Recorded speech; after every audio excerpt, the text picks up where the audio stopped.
Good morning, everyone, and welcome to Riverside Theater's Cast Chat. We are going to talk to some of the artisans who have graced our stages over the last few years.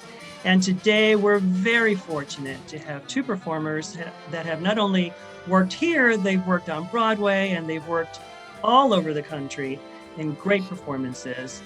Kristen Williams and James Ludwig, who were last here in March 2019 in our production of My Fair Lady, which was the most popular show of the season.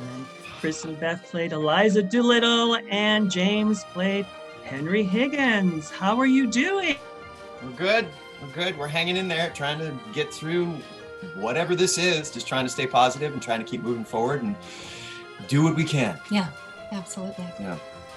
Well, thank you so much for taking some time and letting us know how you guys are doing. You look great. But like I mentioned, not only was My Fair Lady such a great popular show during its production here, but in the theater's 47-year history, it ranks as number 5.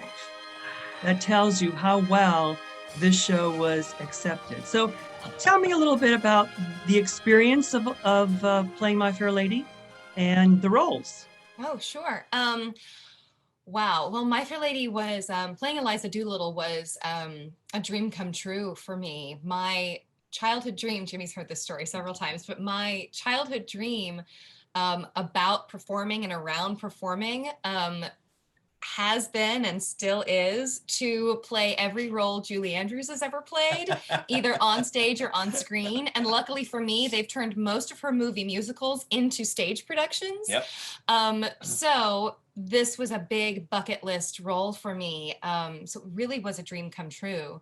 You want to talk a little bit about playing Henry? Oh, God. I mean, nothing short of a dream. It's probably, in the musical theater, Henry Higgins is probably one of the biggest mountains to climb for a male actor, for someone who's approaching this role, or for whoever approaches this role. I've seen it cast with women as well.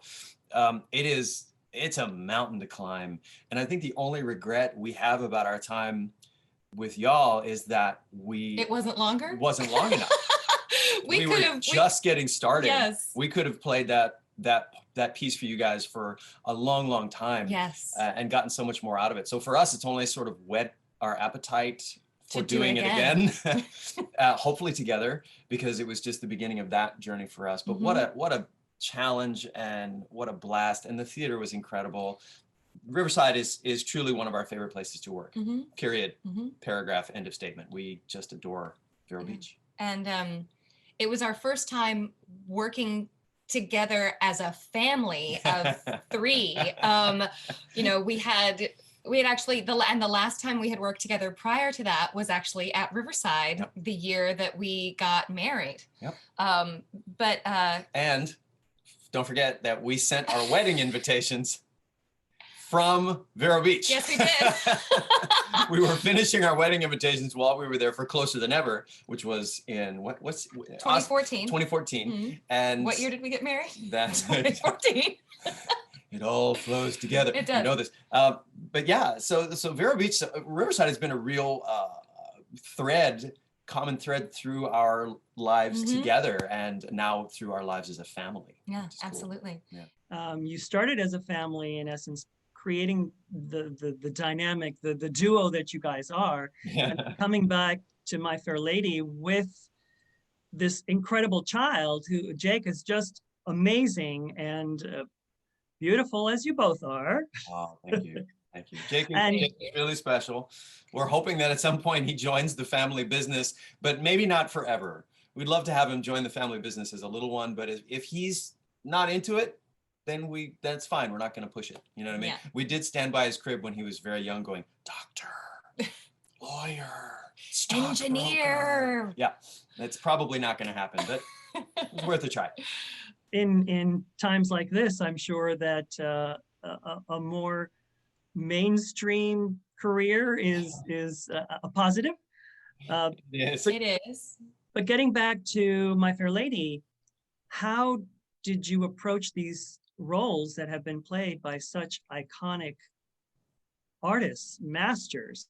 Oh, wow. Well, we had an amazing director, Yeah. Jimmy Brennan, was so fantastic. And, he has such a history with the show that he was able really to guide us in a way. And for me personally, I felt such a connection to the role and had such a, Jimmy says mountain to climb, to prove to myself that I could do this and embody both sides of Eliza. I think when people see me in an audition, they think automatically, that I can definitely do the regal second act version of her, but have a hard time seeing me as the Cockney flower girl. And it's a very similar thing to what Julie Andrews went through with the transition from the Broadway show to the movie. They thought she was very believable as the Cockney flower girl, but not so much as the regal. And, when you think of Julie Andrews now, you go, really? Like, she's so, like, she's the embodiment of regality to me. But, and so that's why, part of the reason why they went with Audrey Hepburn, because they felt like she had the better, like she could do both. So that was a big challenge for me, was to prove to myself and prove to, the audience that this person can grow and become that. And I think it was an interesting challenge for us being married because of the dynamic between Henry and Eliza, being so confrontational at times, and because of the big scene in Act 2 where she throws her slippers at him and just gets so mad and spends the whole scene crying, and he's like, why are you crying? You look terrible. What, you're actually quite nice looking, and if you're not crying. We had a night where he said, something like, you were so great in the first act to me, or something like that at intermission, and we got to that scene in Act 2, and I found that I couldn't cry. I couldn't get mad enough at him.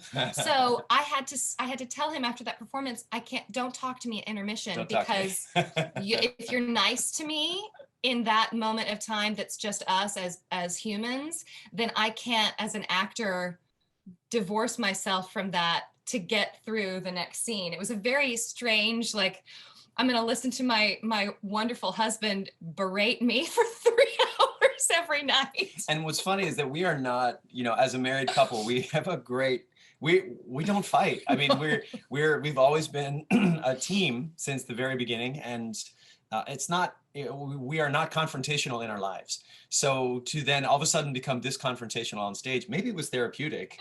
Maybe it was like we got all the fighting out for our whole marriage in the course of one run of a show. But there was something about the steady hand that Jimmy Brennan put on the show for us that really gave us the permission to play in the way that we did at Riverside. And, our first pass at these roles was, for both of us, I think part of it was just about, let's get this under our belts. Let's just accomplish this. Let's blaze a trail. I am hungry to do this again. Absolutely. And I think we will hopefully have that chance. But the atmosphere that was provided for us at Riverside, with not just Jimmy, but the entire cast, your entire infrastructure there, is so supportive. And we were also the first cast ever to be in the brand new housing, which was really great. So all of those things all added together wound up being really, really special. The whole project was really special. And like I said, all we wanted was more. We just wanted more. Well, you can tell that our audiences loved you, because obviously the attendance. How did it feel? I mean, you've played the larger stage, the Stark stage, and you played the Waxlax in the intimate space. How was the dynamic different, and how did the audience play into that dynamic? Oh, wow. I think, well, with Closer Than Ever, we had a slight disadvantage, one of it being a lesser known show. People don't really recognize that title. And we were up against South Pacific on the main stage, on the Stark stage. So another huge hit, as everybody knows. Huge hit. So I think we had a little... It was really fun to play the Waxlax stage. I love the intimacy of it. You're right up next to people. I think there were a few moments where we were like, just inches away from patrons, and that's always fun when you get a chance to do that. Entering through the house is always so fun. Love it.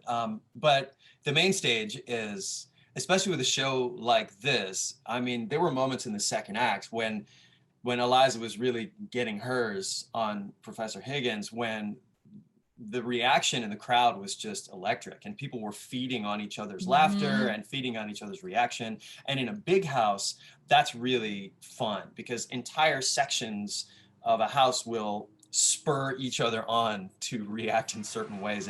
And Riverside's audience is very open and emotional and responsive, and that's just, for an actor, that's a blast. You look for that to play.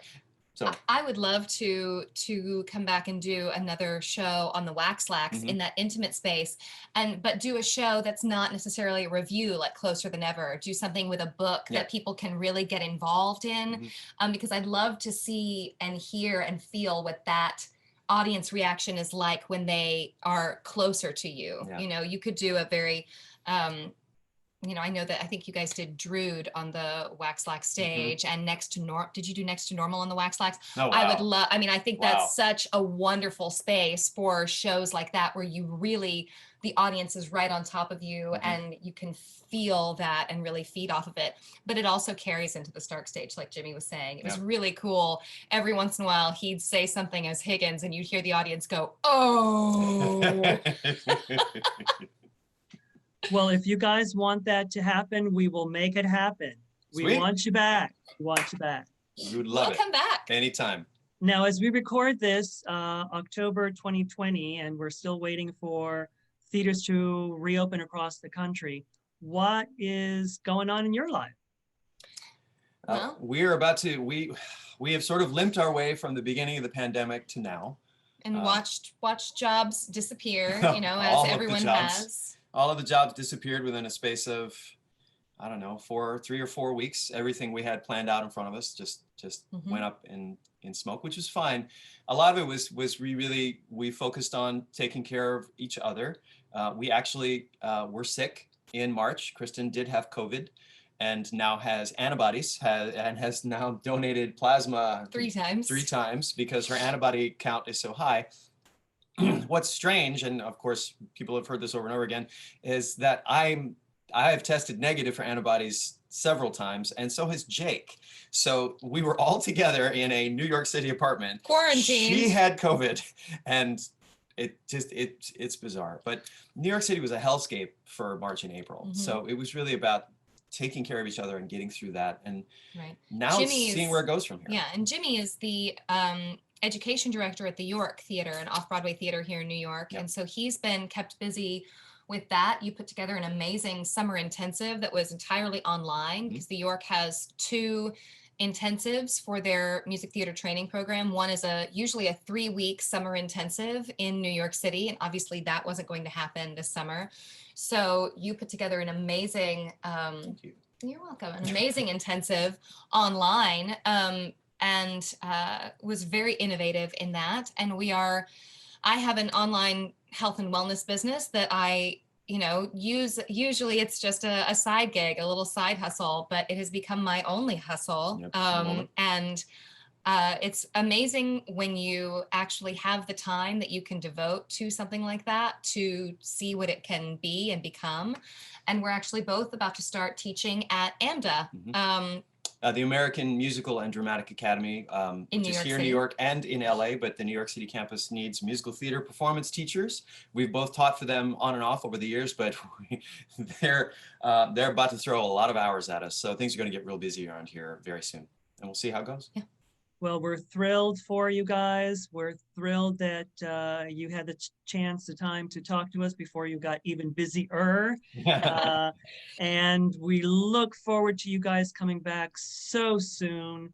And we love you, and we wish the best for you. And thanks again for everything that you do for this community by coming and performing and giving your all to us. Well, thank you, Oscar. And we're very much looking forward to coming back.